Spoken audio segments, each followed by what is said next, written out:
Hello friends, welcome to Creative Medicine. In this lecture, we will learn about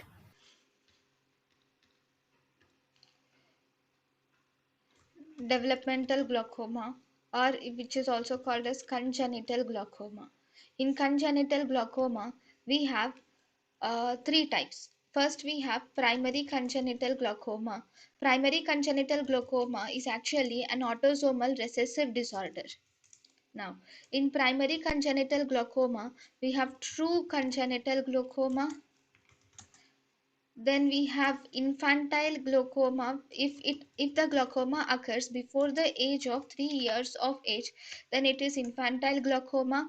If the glaucoma occurs from 3 years of age to the to the adolescent age group, then it is juvenile glaucoma.